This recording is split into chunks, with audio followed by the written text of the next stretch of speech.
All right, so let's look at this conservation of momentum lab in a little bit more detail so we kind of have a better idea of what's going on with this. All right, so we have a video. Whatever video that you have used, you can use a video capture and store it right into Logger Pro, or you can open a movie that you've taken and insert that. There we go. Okay, so here is a video that we've got. This is just a quick video that I took of two pool balls colliding. So we can play it, and we can see what's going to happen. Now you kind of notice this is shaking. It's yeah, not very careful. So you got to be really careful with that. So you can kind of see how that's going to change our perspective. Now this actual motion isn't too bad, not perfect, but not too bad. So we're going to back this up to the point just before that purple ball starts to move. Okay, so right here, we're going to analyze from the time that it takes after that purple ball is hit. So we have some velocity going forward into the second orange ball over there. So what we're going to do is down here, pull up our analyzing tools. We do want a scale. We can set a scale. I guess I'm not sure how big is a pool ball. I don't know this exact measurement, so I'm going to make this up. It's not going to be a meter. Oh, what do you think? Maybe 8 centimeters? Let's go 8 centimeters for our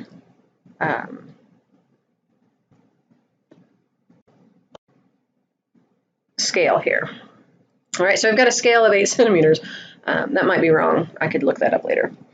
All right, so we want this right before. So we want to start our time. One thing that will happen in your video analysis is if you start your time before the motion that you're trying to analyze, it just screws it all up. And so it's much, much easier if you get to the point where you are wanting to analyze your motion. All right, now the second thing that we want to do is set our origin. So we're going to just pick the middle of that purple ball. Now we're going to see in a minute that that's probably not going to be as easy as it's going to look. Now this little dot right here. So let's just say that you put this on here. It's going to be at this 90-degree angle. You can rotate your axis. So if you hit the ball and it goes up and to the right a little bit, you can make it so it follows that straight line. So what this does is it gets rid of any Y component that you might have. All right, so this one is lined up pretty straight. So we're going to keep it right here. Maybe I have my mouse with me. There we go.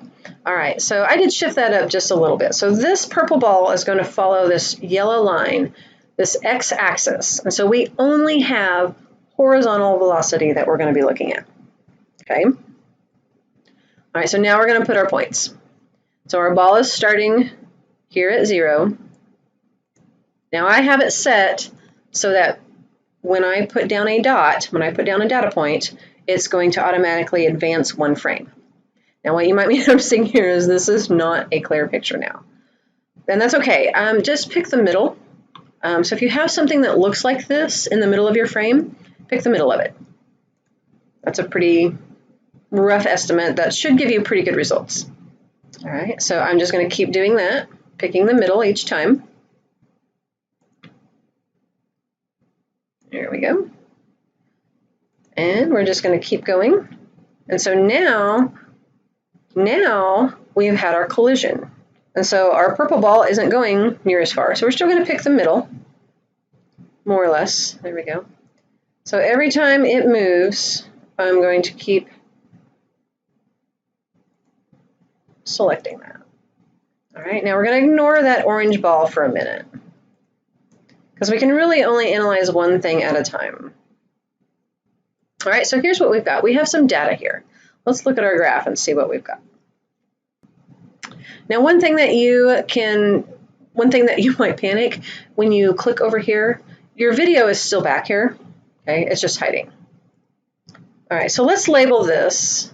Under graph options, we want to give it a title. This is the purple ball. Okay, This is a position time graph. Make sure that you label this so that when somebody looks at your graph, we know what we're talking about. Just a lot more clear. So what we have here is we have these red dots. These red dots represent the X position. Okay, so if we look over here, this red is X, and X is position.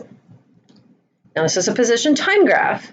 So what we can do in Logger Pro is we can highlight just certain parts of our graph and do fits on it. Now down here, we have our blue dots. Now our blue dots is our Y position, and this should be about 0 because remember we set our axis so that our ball was initially only moving along that horizontal axis. Okay, so you can see here we're moving with 0 Y change in position. The change in position of the Y is the same until it collides and then it goes off at an angle. All right, so the change in position of the X is increasing and then it goes off at an angle. So we want to do a linear fit. Those are roughly linear. And so this one here, all right, so in our X direction, we have a slope of 2.84 meters per second. So this ball is traveling in a positive 2.4 meters per second before the collision. Now, if we look at the slope of our Y, we have 0.0037, so we can call that 0. And we can say that because we don't have any motion in the Y direction. We can safely say that that's a good enough analysis. We don't have to worry about that. So our initial Y component for our purple ball is 0. The initial X component, or the overall velocity of our purple ball, is 2.84 meters per second. Okay, so those are our initial conditions. This is our initial velocity in the X direction, our initial velocity in the Y direction. All right, and then we collided. So now we have a collision here. And we can see that we are not moving straight along that horizontal axis. We now have a Y component and an X component. And we want the slope of each one of those again. Let's bring this back. Okay, so this is the X component of the final velocity for our purple ball. So this slope right here with these red dots up here at the top, we have an X component of 0.3423 meters per second. Okay, now down here, we also have our Y component. So the purple dots are the Y component of the final velocity of our purple ball. Okay, so that's how you find your components. We're just going to do that video analysis on a position time graph and find the slope before and after the collision.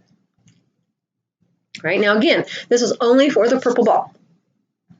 So in order to find the momentum, you're going to have to find the mass, okay, and do conservation of momentum.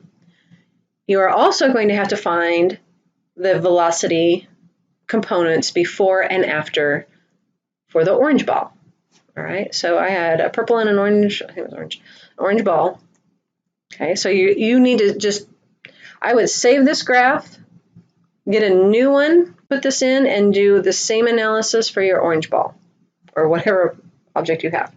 Okay, so you're going to have a position time graph for object 1, and you're going to have a position time graph for object 2.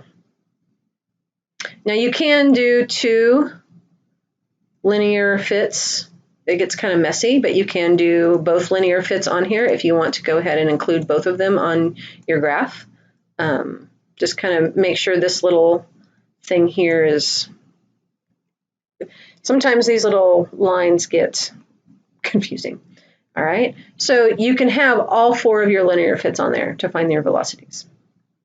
Now, one thing I do want to point out over here, I have a stray dot, apparently. I have these 2 dots over here that are, I think I did that when I closed this. Yeah, so this dot right here, if you ever have a dot, it's really easy to do. Just click on this and click on the dot. Whoop.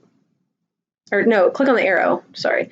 Click on this little arrow, and then you can select the dot and then just hit delete and it'll go away. So if you ever accidentally get these little stray dots on here, you can erase them. They'll kind of throw off your data a little bit. All right, there, see it's gone. Okay, so that's how you do those position time graphs.